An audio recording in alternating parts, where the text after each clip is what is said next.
আজকে বাংলাদেশ জিম্বাবুয়ে দ্বিতীয় টি-20 ম্যাচ চট্টগ্রামের মাটিতে। বাংলাদেশ কিন্তু এর আগেই প্রথম ম্যাচটি জয়লাভ করে এবং বিশাল একটা ব্যবধানে জয়লাভ করে। বিসিবি এই সিরিজটি আয়োজন করার মূল কারণ হচ্ছে যে বাংলাদেশ যে সামনে যে বিশ্বকাপ টি-20 বিশ্বকাপ 2024 আস্তে আস্তে আমেরিকান মাটিতে বসতেছে, সেখানে বাংলাদেশ কতটা পারদর্শী হবে, কতটা দক্ষতা অর্জন করবে, তার আগে তার প্রস্তুতিমূলক হিসাবে এই জিম্বাবুয়ের সাথে আমরা খেলি।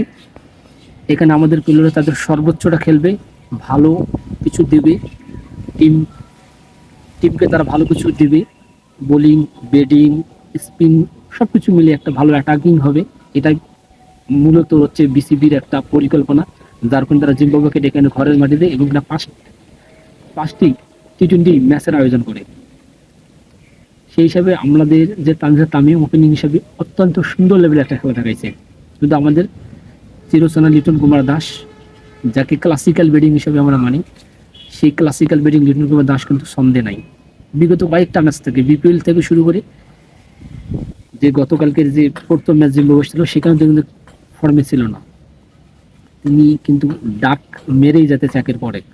লিটন কুমার দাস সন্দেহ ফিরে আসলে বাংলাদেশ যে কোনো সময় ভালো পজিশনে থাকবে বা ভালো কিছু করে। কিন্তু লিটন কুমার দাস যখন ছন্দে থাকে না, যখন তার ছন্দ পতন হয়ে যায়, একের পর এক ম্যাচ খারাপ খেলে, বাংলাদেশ কিন্তু দল বিপর্যয়ের মুখে পড়ে, কারণ একটা প্লেয়ার ব্যাকআপ দিতে পারে না। আর বাংলাদেশের এই মুহূর্তে যদি দেখি টি-20তে জিম্বাবুয়ের সাথে কি একটা প্রস্তুতি ম্যাচ খেলে আমি জানি না। এই সময় বাংলাদেশের উচিত ছিল সবচেয়ে ভালো একটা টিমের সাথে খেলা। মনে করেন পাকিস্তান, শ্রীলঙ্কা, অস্ট্রেলিয়া, ইভেন ইংল্যান্ডের সাথে খেলা উচিত ছিল, কারণ তাহলে তারা তাদের বুঝতে পারলো যে তাদের উইক পয়েন্টটা কোথায়। আর জিম্বাবুয়ের সাথে খেলে তারা কি পারবে, কোথায় তাদের উইক পয়েন্ট আছে, এটা কি দেখাইতে পারবে না। কারণ গতকালে যে তানজিদ হাসান তামিম ভালো ব্যাটিং করছে, তাসকিন আহমেদ, শরীফুল, সাইফুদ্দিন এরা ভালো বোলিং করছে, যার কারণে তারা অল্প রানে আটকে যায়।